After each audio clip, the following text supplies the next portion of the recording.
안녕하세요. 상위 1%의 여유 방송 시작하겠습니다.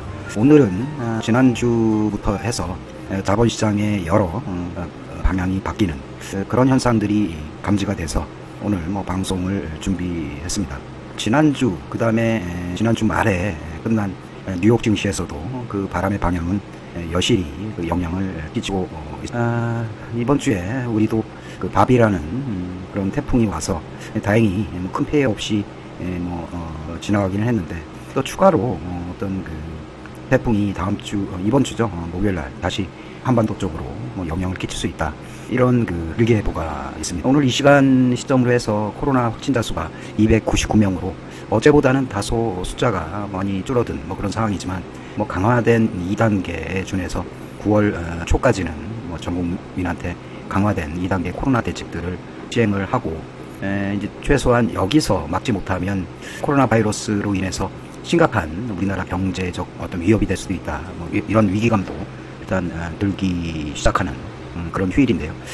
무엇보다도 이제 이런 그 자본들의 생각은 코로나 바이러스의 영향 다소 벗어난 듯한 그런 움직임들이 목격되고 있습니다.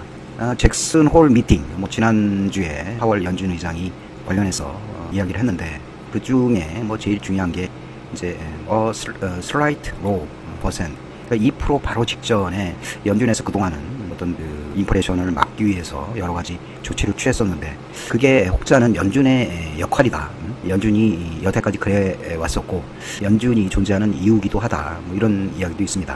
하지만 팬데믹 코로나 바이러스로 인해서 최근에 글로벌 경제가 상당히 안 좋다, 이런 이야기도 있었고, 그게 이제 시장에 반영이 되면서 그동안 깊은 하락을 3월 달에 있었고, 그 이후에 어떤 자산시장, 특히 주식시장에서는 반등이 이어져 왔습니다.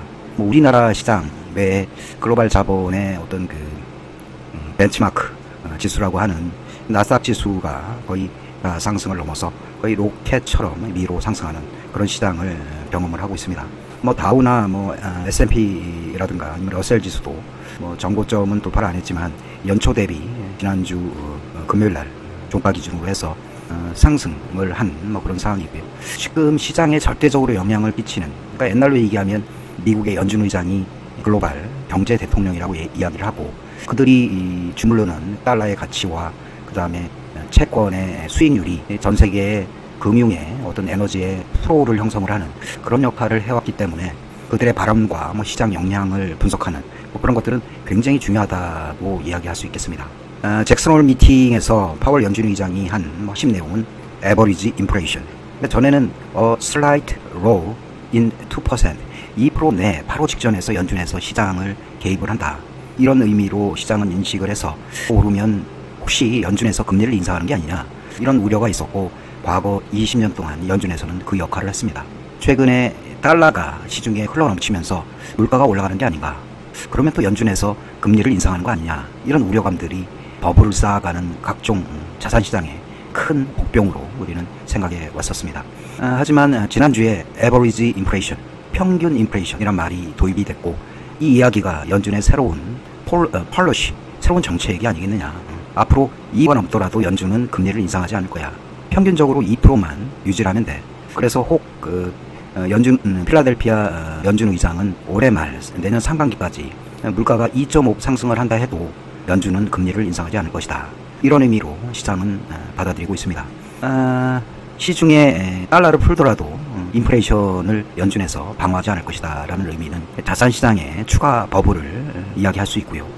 더 중요한 게 지난주에도 10년물 미국 채권 수익률이 깜짝 반등을 한 시기가 있었습니다. 그 핵심은 뭐냐면 yield curve control이라는 이야기입니다.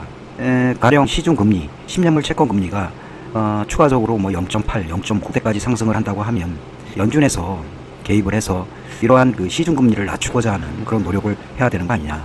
채권 가격을 높여야 채권 수익률이 낮아지고, 그래야 우리가 원하는 중장기 저금리를 유지할 수 있는데, yield curve control을 지난번에도 이번에도 언급이 없었습니다. 그래서 10년물 채권 금리가 수급상 급등을 할 수도 있다, 이런 우려감에 대해서 연준은 아직까지 확실한 그런 이야기를 아직 안 하고 있습니다.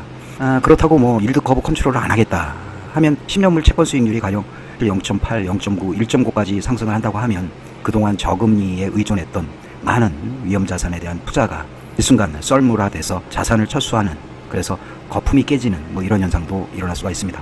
결론적으로 이야기하면 지난주에 파월 연준 의장의 도비시한 발언이 시장에서 받아들이기에는 달러 지수 급락을 보였고, 하지만 그 국채 수익률은 상승과 하락을 지금 반복을 하고 있습니다. 일드 커브 컨트롤 얘기를 과연 다음 주 아니면 9월 달에 연준 회의 때 연준 의장이 이 대해서 과연 언급이 있는지에 대해서도 아직 시장은 리스키한 상황으로 지금 관리가 되고 있는 상황이고요. 지난주에 보면 이러한 영향으로 위험자산들이 증시 쪽으로 달러 캐리 트레이딩, 캐리 자금들이 많이 유입이 됐고, 달러의 약세에 따른 상품 시장으로 자금이 유입이 돼서 지금 중국 등 주요 지수가 급등을 했고, 그리고 금은, 그 다음에 원유 시장, 그 다음에 비트코인 등도 단기 상승할 수 있는 거 아니냐, 이런 긍정적인 기대감도 있습니다. 일단 달러가 약세가 되면서 금은 가격이 지난주에 상승을 했는데, 과연 금은 투자가 가능한 상품일까요? 아니면 금은이라고 이야기를 하는데 은이 금보다 어떤 메리트가 있고 어떤 투자 가치가 있는지, 그거에 대해서도 알아보는 그 시간을 갖도록 하겠습니다. 마켓워치에서 나온 그런 글을 아주 중요한 문구만 제가 읽어드리도록 하겠습니다. Should the Fed policies framework cap real push the dollars lower, that would benefit emerging market, he said. 연준에서 정책을 아까 이야기한 yield캡을 수익률 관리하는 컨트롤 캡을 한다고 하고, 그리고 달러가 가치가 떨어진다고 하면 benefit, 그것은 benefit 이머징 마켓에 큰 이득이 될 것이다. 지금 달러 가치는 상당히 많이 하락을 했습니다. 물론 10년물 채권 수익률은 하락을 안 하고 일부 상승을 했는데, 가령 연준에서 yield캡 컨트롤을 5월달에 언급을 하고 지금처럼 달러가 낮아진다고 하면 이머징 국가에 큰 수익이 될 것이다, 이익이 될 것이다. 달러 가치는 지속적으로 하락을 하고 있습니다. 이러한 추세가 과연 지속적인지, 그리고 이러한 자산 변동으로 과연 우리는 어떤 재료로 큰 수익을 얻을 수 있는지, 그거에 대해서 생각해보는 그런 문구라고 생각을 합니다. 이 문구도 파월은 인플레이션에 대한 것을 앞으로 연준에서 막지 않겠다. 단지 그들이 신경 쓰는 것은 고용이다. 고용이 회복될 때까지 시중에 돈을 지속적으로 풀겠다. 하지만 새로운 정책, 아까 얘기한 에버리지 인플레이션 골에 대해서는 구체적으로 언급한 적은 없다. 제일 중요한 거는 일드 커브 컨트롤에 대해서 아무 얘기도 없었다, 이런 이야기고요. 대신에 이러한 이야기 후에 결론은 이머징 마켓의 자산하고 통화 가치는 상승을 했다. 시장은 마치 연준에서 일드 커브 컨트롤에 대한 이야기를 하지 않았지만 9월 달에 파월 의장은 이런 이야기를 할 것이다 라는 강한 믿음으로 시장은 상승을 하고 있습니다. 이러한 영향으로 이머징 마켓, 스탁 마켓이 급등을 했습니다. 지난 주말에 상해 증시가 1.6 상승을 했고, 심천지수가 4% 급등을 하는 이런 상황이, 요게 이제 심천지수를 한번 보도록 하겠습니다. 이게 월봉을 이야기하는데, 이 당시에 등을 일단 보인 그런 상황이 발생을 했고, 이때가 이제 12,000 지수가 12,000으로 됐다가 급등을 했고, 일부 이제 미중 간에 여러 가지 갈등 요소 때문에 틱톡이라든가 위챗 이런 어떤 그 제재 방안으로 글을 달았지만, 이번 달에는 이 위쪽에 매물을 다 소화를 하고 아랫꼬리가 달린 그런 상황이 발생을 했습니다. 그래서 13,851, 이제 아랫꼬리 이후에는 여러 사례가 있지만 이렇게 추세적으로 상승을 하는 이런 상황들이 이어졌었습니다. 그래서 심천지수, 심천 쪽 그 ETF에 투자한 분들이 일부 있는 걸로 알고 있는데, 꼬리에 원래 그 상단을 돌파를 해야 매물대가 소화됐다, 이런 우려감은 있습니다. 하지만 아랫꼬리 이후에 그나마 양봉을 유지하고 있기 때문에 이게 추세적으로 상승이 가능하다, 이런 생각을 가지고 있습니다. 간밤에 마감한 뉴욕 증시에서 나스닥이 0.67, 그 다음에 0.6이네요. 0. 그다음에 러셀, 다우가 한 6, 7%대 상승을 보인 그런 상황이고요. 크루즈, 그 다음에 관련 종목들이 급등을 했습니다. 그래서 그동안에 컨택 관련 종목들이 많이 하락을 했었는데, 최근에 유동성에 대한 연준의 확신으로 크루즈라든가 여행 이런 관련 종목들이 최근에 상승에 성공을 하는 그런 모습을 보이고 있습니다. 뉴욕 시장에서 제일 큰 화두가 이제 새로운 진단 키트가 개발이 됐다. 그래서 그 진단 키트가 게임 체인저가 될 수 있다. 5분 만에 코로나 감염 상태를 확인할 수 있는 그런 키트로서, 그게 이제 중장기로 진단 키트의 게임 체인저가 될 수 있다 해서 이러한 그 컨택 그동안 많이 눌려왔던 컨택 사업들도 재개가 가능하다, 이런 생각들이 이어지고 있습니다. 추가적으로 이제 이러한 위험자산의 뭐 눌림 현상으로 그동안 오르지 못했던 컨택 관련 뭐 종목들도 뭐 추가적으로 상승에 영향을 받을 수 있다, 뭐 이런 생각을 해볼 수가 있겠습니다. 일단은 뭐 상품 시장에서 그 다음에 금이 한 2%대 상승을 했고, 은도 한 2%대 상승을 해서 7불 정도 뭐 유지를 하고 있습니다. 금은 1970에서 2000불에 뭐 바싹 다가선 뭐 그런 분위기고요. 일단 유가, 그 다음에 제일 중요한 거는 이 달러 환율이 1180달러, 그래서 1180원.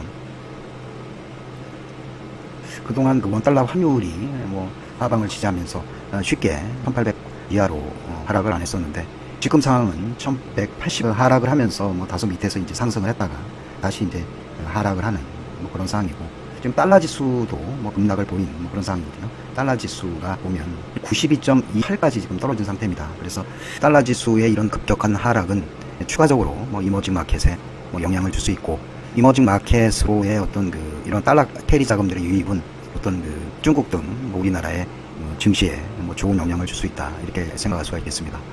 달러 지수 월봉인데요. 여기 이제 지금 최근에 2020년 1월부터 해서 꼬리를 길게 달고 떨어지면서 요게 이제 그 88대예요. 하단부가 2017년 말에 88을 유지를 하고, 그 다음부터 이제 지속적으로 상승을 했다가 어떤 그 미중 간의 무역 합의 소식과 관련해서 그 다음부터 하락하기 시작해서 현재 92.28대를 현재 유지를 하고 있습니다. 달러 원도 1100, 달러의 하락세와는 별도로 이머징 마켓 통화들이 뭐 그동안 상대적으로 뭐 약세를 보였는데, 최근에 그 달러의 지수의 하락에 따라서 좀 큰 폭으로 원달러 환율이 하락을 했습니다. 그래서 1180원을 유지를 하고 있고, 중국 위안도 지금 6.86까지 떨어졌어요. 그러니까 신흥국, 중국하고 우리나라 자산시장에 달러 캐리 자금들이 유입되기 시작을 했다. 그래서 이제 단 한 가지, 미국 10년물 이제 채권 수익률인데, 요게 이제 하락은 했습니다. 하락을 했지만 지난주에 일부 반응이 있었고, 이게 이제 연준에서 뭐 일부 거부 컨트롤에 대한 확신을 언제하기 전까지는 10년물 채권 수익률이 반등의 추세를 현재 유지하고 있다. 그래서 아까 이제 주요 외신 사항에서 연준에서 이렇게 컨트롤에 대한 언급을 9월 말에 언급이 이루어진다고 하면 10년물 채권 수익률, 즉 시중 금리는 추가적으로 하락할 수 있다, 뭐 이렇게 생각할 수가 있겠습니다. 어차피 이러한 채권 자금들이 시장의 자금보다도 상당 부분 영향을 끼칠 수 있기 때문에 글로벌 캐리 트레이 자금의 주요한 속성이 어떤 그 성장성하고 어떤 시중 금리 두 가지거든요.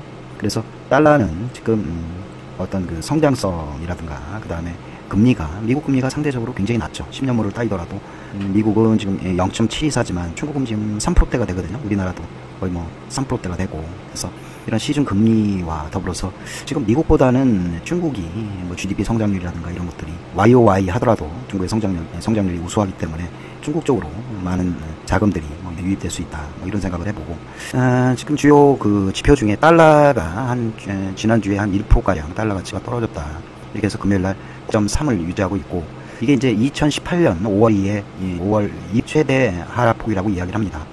패드의 어떤 그 금융정책이 어떤 투자자들한테 위험자산 선호 현상을 불러일으켰고, 패드는 앞으로 인플레이션 타겟에 대해서 더 플렉시블하게 움직일 것이다. 그런 의미가 아주 오랫동안 미국의 금리는 낮아질 것이고, 인플레이션이 일어난다 하더라도 금리를 안 올리고, 또 그래서 금리가 상당 부분 낮아질 수 있을 것이다. 뭐 이런 이야기들 때문에 달러가 1%가량 지난주에 하락을 했었다. 뭐 이런 이야기가 있었고, 지금 지표에서 보면 이게 이제 금하고 달러 지수에 대한 시장에 요거는 금하고 달러 지수를 이야기를 하고 있습니다. 2010년도부터 2020년까지 지금 상황인데, 달러 지수가 이렇게 하락을 하고, 그럴 때 이제 2014년 초에 이렇게 금값이 한번 급등을 한 적이 있습니다. 달러 지수가 하락을 하면 상품 시장, 달러로 결제를 하고 있는 상품 시장은 급등을 할 수 있다, 이런 생각을 기본적으로 하시길 바라고요. 지금도 현재 달러 지수는 떨어져서 지금 92 뭐 인근까지 와 있는데, 지금 금값은 뭐 지속적으로 상승을 해서 지금 상승을 했다가 일부 뭐 조정을 받았어요. 조정을 받고 있고, 요때 지금 한 2,000달러 인근에 와 있는데, 이렇게 그 달러 지수를 골든 크로스 한 이후에 거의 뭐 상당 기간 동안 금값이 상승을 했다, 이런 점을 한번 생각을 해보시고요. 14년 이게 초반기에 이런 현상이 일어나서 그때 달러가 1,300달러에서 거의 $2,000까지 급등을 한 그런 상황이 발생을 했고, 추세적으로 이제 금값은 $2,000 돌파 이후에 16년, 17년, 18년 때 다시 이제 급락을 하는 뭐 이런 상황이 발생을 했습니다. 그게 이제 금리 인상 시기와 더불어 이제 금값이 급락을 한 상황이었고, 2018년 초기에 다시 금값이 상승하기 시작을 해서 $2,000를 돌파를 했다가 다시 최근에 이제 눌린 뭐 그런 상황이고, 이제 투자의 포인트는 달러 가치가 이때도 추세적으로 하락을 했지만 2024년 그때 금값은 뭐 한 차례 급등이 있었다. 그리고 최근에 달러 가치가 하락을 하면서 금값도 급등을 했다가 눌림목은 있지만 이게 추세적으로 이때처럼 등의 시기가 있지 않나 뭐 이런 것들을 예상해 볼 수 있고, 시장에 이제 금과 은이라는 그런 투자 상품들이 있는데 과연 금에 투자하는 게 맞을까요? 아니면 은에 투자하는 게 맞을까요? 요거는 이제 1980년도 이전부터 금과 은의 그 상대적인 상승을 지금 비교한 그런 그래프라고 볼 수가 있습니다. 금과 은은 이렇게 상대적으로 뭐 동일한 추세를 보인다고 할 수가 있겠습니다. 이때 그 2000전에 한번 이렇게 급등을 보인 뭐 그런 상황이 있었고, 이때가 한 $1,750 정도 되었던 것 같아요. 그때도 바로 직전까지 이제 은값이 하다가 이제 금값은 다시 하락을 해서 16년 그때 이제 저점을 형성을 하고, 그 다음부터 이제 급등을 보여서 $1,750를 깨고 근처까지 와 있는 그런 상황이고, 물론 뭐 전고점을 깬 뭐 그런 상황입니다. 은을 이렇게 보면 그때 이제 $48까지 갔었어요. 2008년도에. 근데 하락 이후에 상승을 못하고 지금 막 상승을 했는데, 은은 이 전고점, 그러니까 $48를 아직 깨지 못했어요. 그래서 추세적으로 보면 금은 전고점을 일단 깨고 추세적인 지금 상승을 하고 있는데, 은은 지금 전고점이 한 $48거든요. 아직 상승의 폭이 남아있지 않나 뭐 이렇게 생각을 하고, 이게 이제 한 뭐 $10 선까지는 중장기적으로 뭐 상승할 수 있지 않나 뭐 이렇게 뭐 생각할 수가 있겠습니다. 단 달러 지수가 지금 이때가 이제 88 바로 위쪽이거든요. 현재 뭐 92까지 있는데, 이게 크게 보면 이 상단부 104에서 박스권이라고 이렇게 표현할 수가 있습니다. 그래서 연준이 달러 약세를 뭐 지속적으로 방관할 것이냐 뭐 이런 문제랑, 과연 그 일드캡 컨트롤 파월 연준 의장이 9월달에 언급을 할 수 있느냐 뭐 그런 여부에 따라서 이게 이제 89 달러 지수가 89에서 뭐 104까지 왔다 갔다 하는 게 아니냐 뭐 이런 생각도 해보는데, 지금 뭐 크게 이렇게 산을 형성을 했다가 추가적으로 89를 하향 이탈을 한다, 달러 지수가. 그런 경우에는 무조건 뭐 금 대신에 은에 투자를 하면 추세적으로 상당 기간 수익을 거둘 수 있다, 뭐 이런 생각을 해볼 수가 있겠습니다. 연준에서 에버리지 인플레이션을 2%대로 뭐 유지를 하겠다. 앞으로 그 인플레이션이 2%를 넘더라도 평균적으로 2%를 유지한다면, 그리고 그 추세가 변동성이 없다고 하면 연준에서는 뭐 금리 인상을 하지 않겠다 해서 시장에 상당한 안도감을 준 뭐 그런 상황이고요. 현재 인플레이션이 1%예요. 1%. 아직 2%. 그리고 평균적으로 2%만 유지하면 때문에 아직 상당 폭의 어떤 그 시장이 안도 랠리를 이어갈 수 있다. 뭐 이런 생각을 해볼 수가 있겠습니다. 어느 투자가가 이야기한 그런 내용인데, 앞으로 그 푸시 더 달러스로 저 달러 약세를 뭐 지속적으로 연준에서 표시를 한다고 하면 이머징 마켓, 중국 등 우리나라 시장에 큰 어떤 베니핏이 있을 것이다. 상승이 있을 수도 있다. 뭐 이런 이야기고요. 다소 9월달에 일드 커브 컨트롤에 대한 부분들을 연준에서 한 가지 언급을 해준다고 하면 중국 시장, 우리 시장 나쁘지 않고요. 그 다음에 최근에 진단키트 5분 만에 검진이 가능한 진단키트가 게임 체인저가 될 수 있고, 지금 미국 시장은 이러한 코로나 바이러스 위험으로부터 벗어나서 주요 경기지표 개선 효과가 나타나고, 또 그거를 정확하게 리딩을 하는 트럼프 대통령이 10월 옥토버 서프라이즈를 위해서도 지속적으로 뭐 타산시장에 이어갈 수 있다, 이런 생각을 조심스레 해보고, 투자 자산으로 은 선물 ETF를 통해서 증권사마다 상황은 다른데 관련 종목을 뭐 여러분들도 실시간으로 트레이딩이 가능한 뭐 그런 상황이거든요. 은은 지금 뭐 26달러에서 지금 27달러 왕복을 하고 있습니다. 그래서 은에 대한 투자도 굉장히 그 투자 적기에 뭐 투자를 하셔서 수익을 크게 거두는 그런 상황이 되시길 뭐 바라겠습니다. 오늘은 은에 대한 투자에 대해서 제가 말씀드렸고, 상위 1%의 여유 뭐 방송으로 해서 해외 시장과 뭐 전반적으로 우리 시장 방향성에 대해서 앞으로 콘텐츠를 담아서 지속적으로 방송을 할 거고요. 국내 주식에 대해서는 난소공이라고 제가 소 아이템으로 추가적으로 방송을 이어가도록 하겠습니다. 국내 주식은 뭐 변동성이 심하고 매수의 시기에 따라서 큰 수익률 차이와 손실을 가질 수 있는 그런 요소들이 많기 때문에 접근하기 상당히 조심스러운 그런 부분으로 알려져 있습니다. 하지만 어차피 무리 주식에 투자에 참여를 한다고 하면 기본적인 매수와 매도 시에 대해서 여러분들이 공부를 하셔서 대응을 해야 어떤 큰 손실을 보지 않고 우리나라 시장에서 살아남을 수 있는 그런 방법이기도 합니다. 아무튼 상위 1%의 여유 방송 여기서 마치고, 오늘 좀 늦은 시간에 난소공이라는 주제로 해서 우리 다음 주 주요 종목, 그 다음에 매매 방법에 대해서도 한번 방송을 해보도록 하겠습니다. 즐거운 주말 되시고요. 감사합니다.